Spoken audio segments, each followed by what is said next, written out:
विश्वानि देव सवितर्दुरितानि परासुव यद्भद्रं तन्न आसुव। ओम शांति शांति शांति।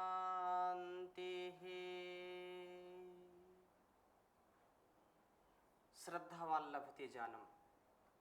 जिनके अंदर श्रद्धा होती है वही ज्ञान के अधिकारी होते हैं। श्रद्धा से हर प्रकार का ऐश्वर्य हमको प्राप्त होता है। श्रद्धा जब नहीं होगी, जब हमारे अंदर उसके प्रति कोई भाव नहीं होगा, तो निश्चित रूप से वह समर्पण भी उत्पन्न नहीं हो सकता है।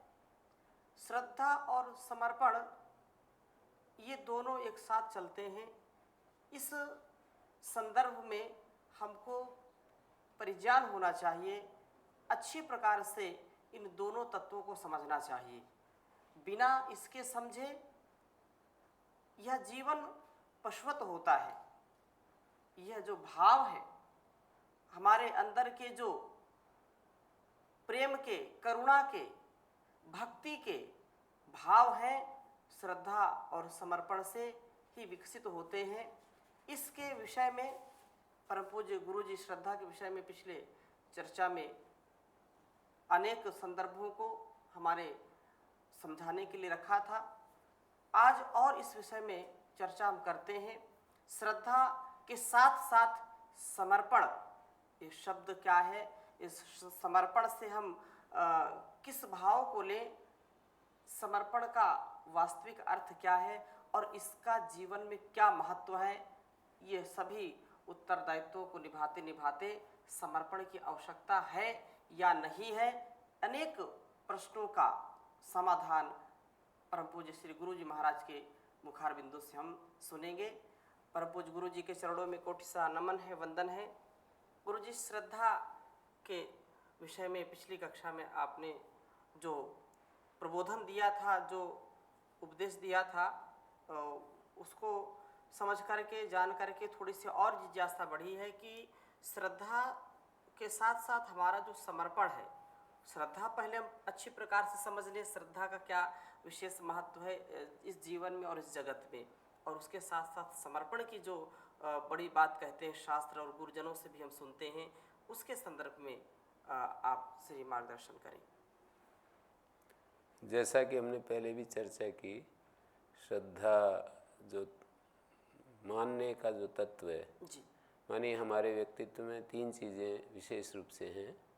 एक करने की शक्ति, एक जानने की शक्ति, एक मानने की शक्ति। जी, अलग अलग संदर्भों में हम इसका उपयोग करने के लिए अभ्यस्त हैं। जी, करते भी हैं हम कुछ न कुछ जानते भी हैं, कुछ मानते भी हैं। जो चीज़ें हमारे जानने में नहीं आती उनको मानते हैं, या विश्वसनीय व्यक्ति के या विश्वसनीय शास्त्र के प्रति हमारी ऐसी आस्था होती है कि ये जो कहेगा वो ठीक ही कहेगा, जी, तो हम जानते तो नहीं पर उसको मान लेते हैं।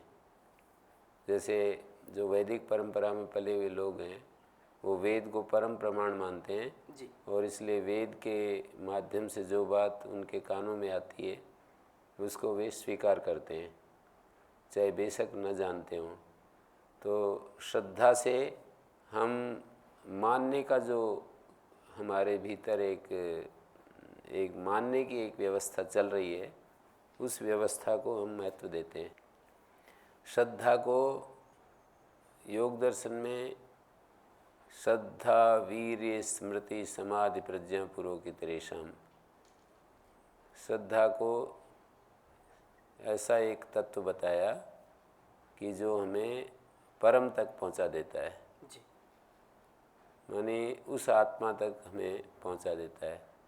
श्रद्धा को माता के समान हितकारी कहा, माते हितकारिणी योगिनम पाती, ऐसे कहते हैं व्यासदेव जी वहाँ पर व्याख्या करते हुए कि श्रद्धा वो तत्व है जो माँ की तरह हमारी रक्षा करती है। जैसे बच्चा होता है तो माँ पीछे पीछे घूमती रहती है, उसको देखती रहती है वो क्या कुछ कर रहा है और उसकी क्या आवश्यकता है, वो भूखा है, प्यासा है, वो सोना चाहता है, जी खेलना चाहता है, तो माँ की तरह श्रद्धा हमारी रक्षा करती है। श्रद्धा को माँ कहा है, जी तो श्रद्धा तत्व माँ के रूप में इस अस्तित्व में बच्चे के लिए माँ से बढ़कर कोई चीज़ उसका हित करने वाली या उसका कल्याण करने वाली कोई चीज़ हो नहीं सकती है, ऐसा सभी अनुभवी लोग कहते हैं, शास्त्र कहते हैं। तो जो श्रद्धा है वो माँ बता दिया।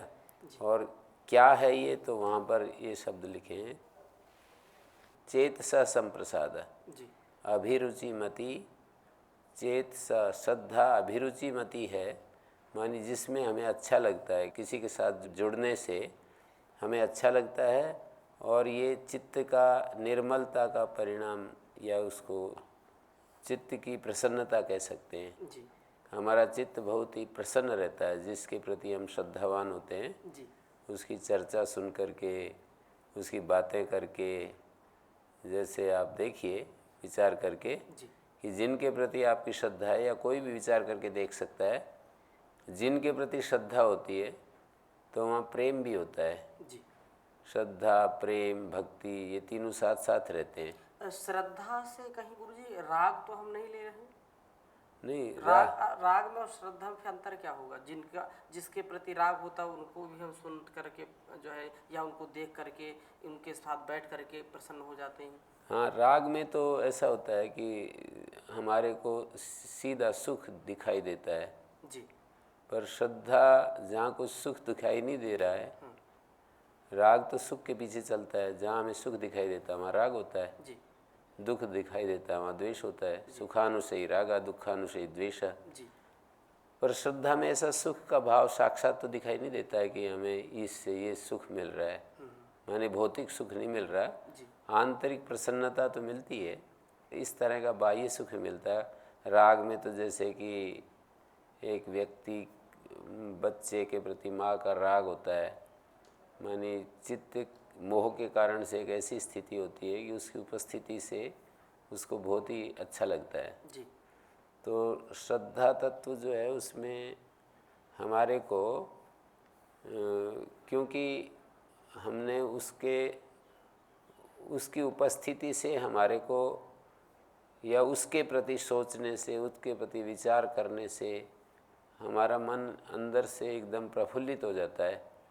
और राग को हम देख सकते हैं, जैसे कि हमारा राग होता है खाने पीने में, जी तो ये नहीं कहते कि मेरी श्रद्धा है खाने पीने में। जी ऐसे ही किसी व्यक्ति का राग होता है किसी व्यक्ति में, किसी वस्तु में, किसी परिस्थिति विशेष में, जैसे राग होता है आसक्ति, राग के साथ आसक्ति जुड़ी हुई है। जी तो श्रद्धा की बात चल रही थी। श्रद्धा जो है, श्रद्धा, भक्ति और प्रेम, ये तीनों तत्व जो है साथ साथ लगभग रहते हैं। जी और ये बढ़ने वाले तत्व ऐसे बताते थे हमारे गुरुदेव की, श्रद्धा जो है हमेशा बढ़ने वाली चीज़ है। जी श्रद्धा, भक्ति, प्रेम, तीनों चीज़ बढ़ने वाली हैं।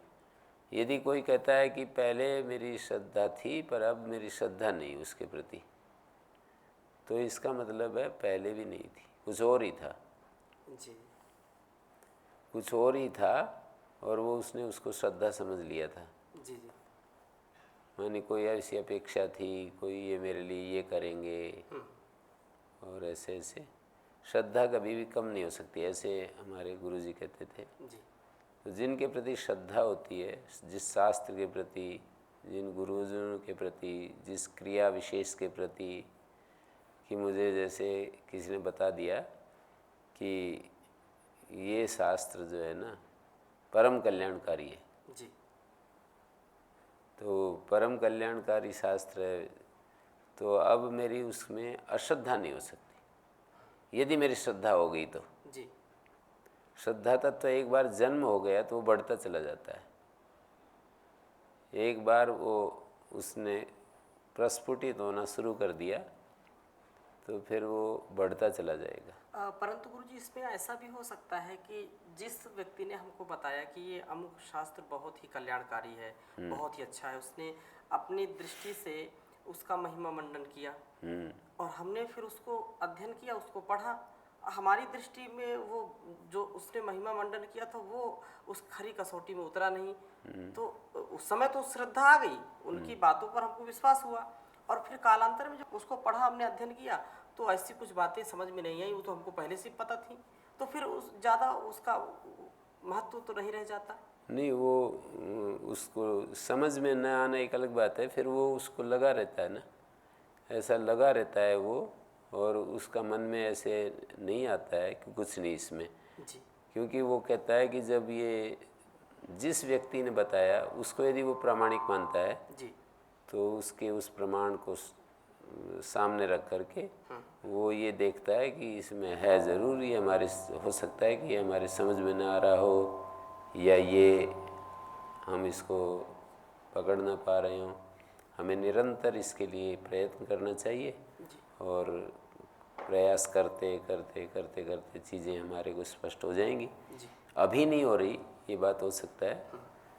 तो श्रद्धा जो है, श्रद्धा तत्व ऐसा है कि हमारे मन को प्रसन्नता देता है, हमारे मन को निर्भयता प्रदान करता है, जी और हम एकदम से अपने को सुरक्षित महसूस करते हैं। श्रद्धा की, जब हम श्रद्धा के संरक्षण में होते हैं तो एक प्रकार से हम सुरक्षित महसूस करते हैं अपने आप को। छांदोग उपनिषद के 6ठे अध्याय में एक लंबा प्रकरण है जी कि हमें सत्य की जिज्ञासा करनी चाहिए। सत्य की जिज्ञासा करेंगे तो उसके लिए हमें मनन करना पड़ेगा।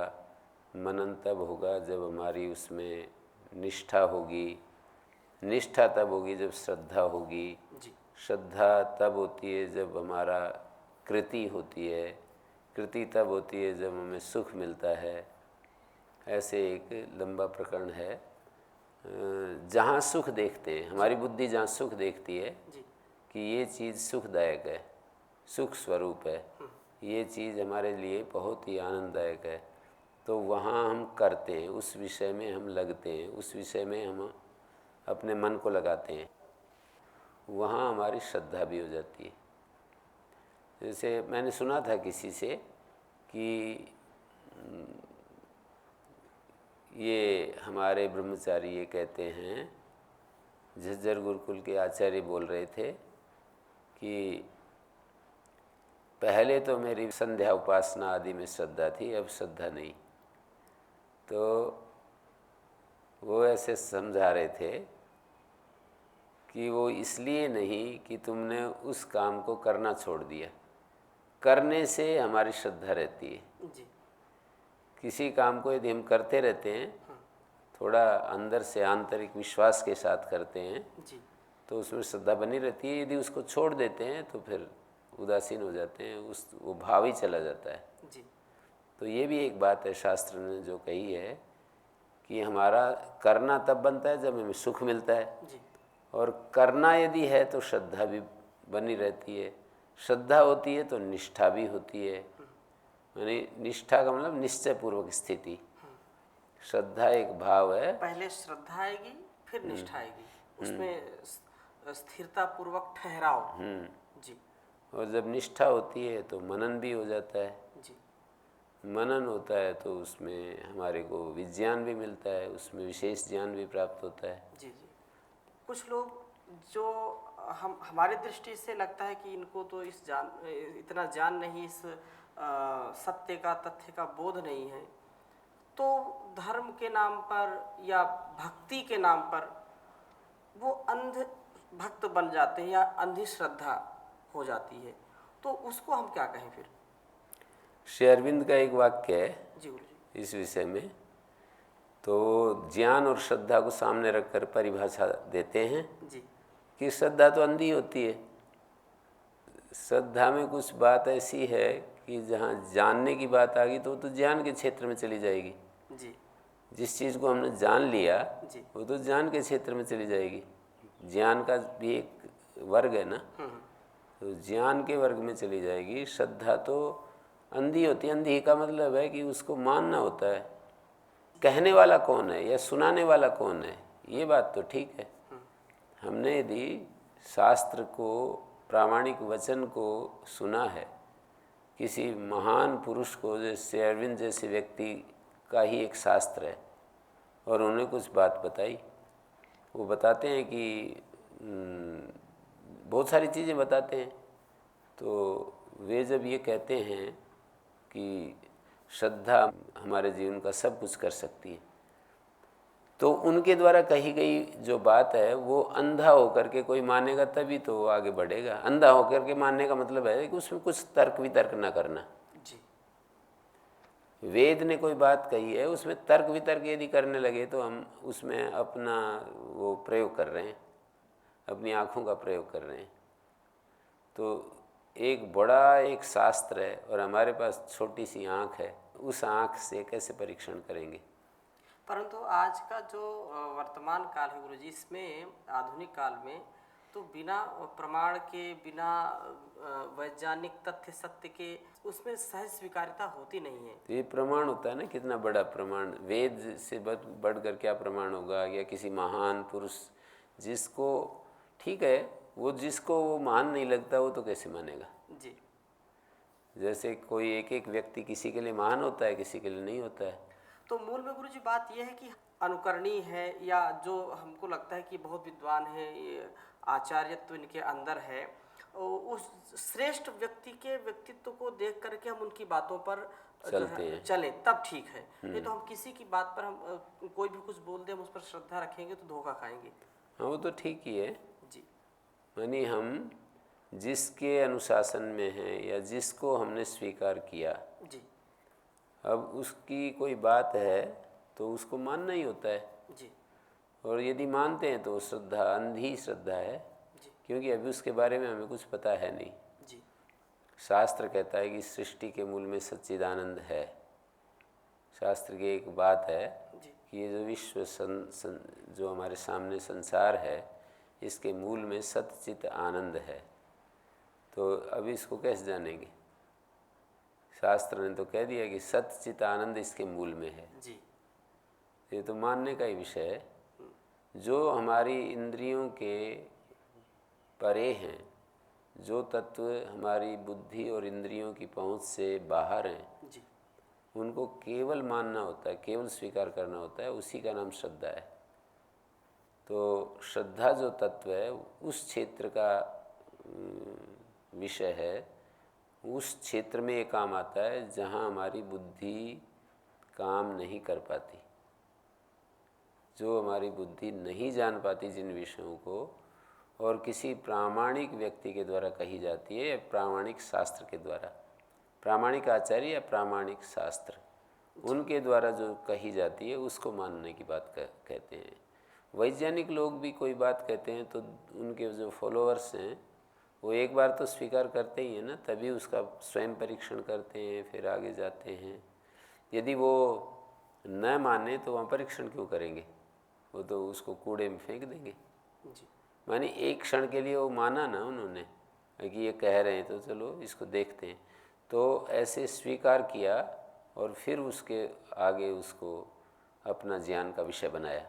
तो महर्षियों ने ऐसा कहा कि आत्मा है, आत्मा सच्चिदानंद है, ये ऐसे स्टेटमेंट हैं कि इनका कोई परीक्षण हमारे पास है नहीं कि आत्मा की सत्ता है, आत्मा सच्चित आनंद है। तो आत्मा सच्चिदानंद है, इसको मानना ही होता है। हमने माना और वो हमारा स्वरूप है, वो हमारे भीतर मौजूद है। वो तत्व जिसको हम सच्चिदानंद आत्मा कहते हैं वो हमारे सब के भीतर मौजूद है, और उसके रहते हम दुखी यदि रहते हैं तो हम उससे विमुख हो रहे हैं, ऐसे ऐसे बताते हैं जी। तो हम उसके यदि सम्मुख हो जाएं तो हमारे भीतर सारे दुखों का अंत हो जाता है, ऐसा समझाते हैं ना जो शास्त्र। तो उसको यदि हम नहीं मान रहे हैं और उसको यूँ कह देते हैं, अश्रद्धा का मतलब ये होता है अरे ये सब ऐसे ही बोलते रहते हैं। मतलब कभी कभी अपोजिट शब्द से भी उस शब्द के अर्थ को पता चलता है ना। जी। तो हमने सुना है कि लोग ऐसे बोल देते हैं कि ये सब तो ऐसे बोलते रहते हैं। तो ये जब वाक्य आता है ना, ये सब ऐसे बोलते रहते हैं, ये अश्रद्धा से भरा हुआ वाक्य है। जी। तो ऐसा जब हम बोल देते हैं तो उस वाक्य का कोई अर्थ नहीं होता हमारे लिए, उस बात का कोई अर्थ नहीं होता। और उस शास्त्र का ये सब ऐसे ही है, एक वाक्य ही संपूर्ण उस सामर्थ्य को नष्ट करने के लिए पर्याप्त होता है जी। मानी जहाँ से हमें ऊर्जा मिलनी थी, जहाँ से हमें शक्ति प्राप्त होनी थी, वो सारी शक्ति के आगे हम अवरोध पैदा कर देते हैं, एक बड़ी दीवार खींच देते हैं। जब हम पूरी फौलादी दीवार, इस्पात की दीवार बना देते हैं, जब हम ये वाक्य हमारे बीच में आ जाता है। जी। देख सुनने के लिए वाक्य है, पर किसी चीज़ से जो लाभ मिलना था ना, उसके और हमारे बीच में एक इस्पात की दीवार खड़ी कर देते हैं कि ये सब ऐसे ही बोलते रहते हैं, तो उसका कोई अर्थ नहीं होता है। तो जब श्रद्धा होती है तो ऐसी बात नहीं आती हमारे मन में जी। कि ये सब ऐसे बोलते रहते हैं। गुरुजी, समर्पण के विषय में थोड़ा मार्गदर्शन करिए, समर्पण को हम कैसे समझें? हाँ, तो श्रद्धा जहाँ होती है उसके बाद समर्पण भी हमारा जी। होने लगता है। कि जैसे समर्पण का मतलब होता है अपनी कोई इच्छा न रखना।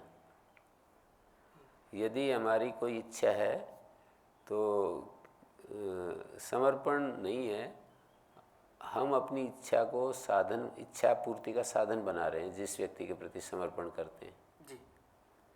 मानी इच्छा पूर्ति का उस व्यक्ति को साधन बनाते हैं जी। जिसके प्रति हम समर्पण करना चाहते हैं। यदि कोई इच्छा है हमारी जी। अंदर छिपी हुई है, हाँ। या कैसे भी है, अपनी इच्छा पूर्ति का दूसरे को साधन बनाते हैं। इसको कामना नहीं कहते, मेरा चित्त शुद्ध हो जाएगा, मेरा मन शांत हो जाएगा। कामना उसको कहते हैं संसार में जिसके सहारे हमारा नाम चलता है, हमारे को साधन मिलते हैं, वस्तु मिलती हैं, चीज़ें मिलती हैं। जी। संसार में जो हमारे प्रगति दिखाई देती है ना, उस नाम के रूप में, प्रसिद्धि के रूप में, वस्तु प्राप्ति के रूप में, उस तरह की जो चीज़ है उसको कामना के अंतर्गत गिना गया है। तो जहाँ कामना होती है और कामना को लेकर के यदि हम किसी को समर्पित होते हैं तो वो समर्पण के नाम पर हम अपनी कामना पूर्ति करने का एक ढंग निकालते हैं कि भाई इस तरह से हमारी जो इच्छाएं हैं वो पूरी हो जाएंगी। जी। हम संसार तो आदान प्रदान है, गिव एंड टेक है। तो मैं इनकी कुछ बात मानूंगा, इनको मैं अपने आप को समर्पित करूंगा तो ये मेरे लिए खूब करेंगे। तो ऐसा यदि हमारा भाव होता है, अध्यात्म शास्त्र का एक नियम है, अध्यात्म शास्त्र में या ईश्वर के प्रति समर्पण का ये भाव होता है, उससे लेने की बात नहीं होती है, उसको स्वीकार करने से मतलब ये प्रश्न करेंगे कि फिर जब कुछ लेना ही नहीं तो क्यों परमात्मा के साथ जुड़ें, परमात्मा को क्यों माने, परमात्मा को क्यों स्वीकार करें, क्यों माने जब उससे कुछ लेना देना नहीं। लेना देना नहीं इस अर्थ में नहीं है कि उससे मुझे प्रसिद्धि मिलेगी, उससे मेरे को साधन मिलेंगे, उससे मेरे को भौतिक सुविधाएं मिलेंगी। वो हमारा स्वरूप ही है ना।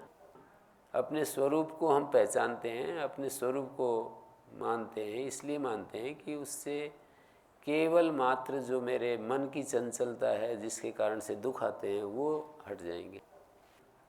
तो हम परमात्मा को इसलिए स्वीकार करते हैं कि उसकी भक्ति से हमारा अज्ञान का नाश होता है। अज्ञान का मतलब हम आत्मा को जो नहीं जानते हैं।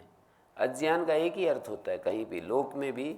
जैसे कोई घड़ा रखा है, घट रखा है और मेरे को उसकी जानकारी नहीं, तो हम यूँ कहेंगे कि मैं घट को नहीं जानता। किसी पशु को मैं नहीं जानता हूँ तो मैं ये कहूँगा कि इसको मैं नहीं जानता। ऐसे परमात्मा को या आत्मा को मैं नहीं जानता हूँ, इसका मतलब ये होता है कि मेरा ज्ञान उस तरफ काम नहीं कर रहा है। वहाँ मतलब मैं अपरिचित हूँ, अज्ञानी हूँ, उसको मैं नहीं जानता हूँ। तो परमात्मा के समर्पण से, परमात्मा के साथ भक्ति भाव से जुड़ने से परमात्मा हमारे को ज्ञान देते हैं, हमारे अज्ञान का नाश करते हैं। वे हमारे चित्त की शुद्धि करते हैं, वो हमारे मन को ऐसे साफ करते चले जाते हैं जैसे माँ बच्चे के मैल को धोती है। जी। तो इस तरह से परमात्मा के साथ जुड़ने से हमारी चित्त की निर्मलता बढ़ती है। तो परमात्मा के साथ इसलिए जुड़ना चाहिए हमें, इसलिए उसके साथ समर्पण भाव से हम उसके साथ जुड़ें कि जिससे मेरा चित्त निर्मल हो जाए। किसी लौकिक कामना की पूर्ति के लिए नहीं, मन को शुद्ध करने के लिए, निर्मल करने के लिए। उस निर्मलता में मेरे दुखों का अंत छिपा हुआ है। हम सब चाहते ही हैं कि दुख का अंत हो जाए। जी। हम दुखी रहना नहीं चाहते हैं, हम अज्ञान में जीना नहीं चाहते हैं।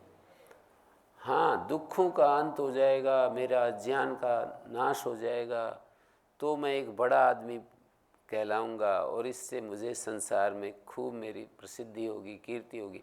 फिर वही संसार बीच में आ जाता है। जी। यदि ऐसा भाव उसके साथ जुड़ जाता है तो फिर संसार आ जाता है। तो इस तरह से हमें देखना चाहिए कि हम सेल्फलेस होकर के, स्वार्थ रहित होकर के, कोई प्रयोजन के बिना, लौकिक प्रयोजन के बिना जी। और परमात्मा की भक्ति करें और उसको अपना सर्वस्व दे डालें। इसके बारे में और भी विचार करने की बात है।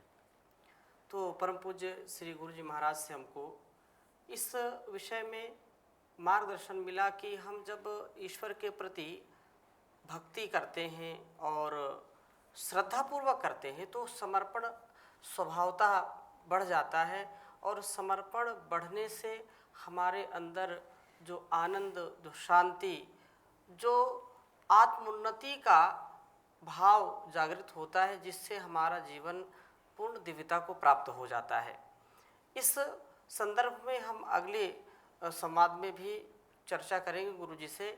और क्योंकि मन की निर्मलता के बिना ये हो नहीं सकता, और जब श्रद्धा आएगा, समर्पण आएगा तो मन की निर्मलता भी बढ़ती है। परम पूज्य गुरु जी का जो संकेत है, तो इस बिंदु को हमको जरूर समझना है, सुनना है और आचरण में जरूर उतारना है।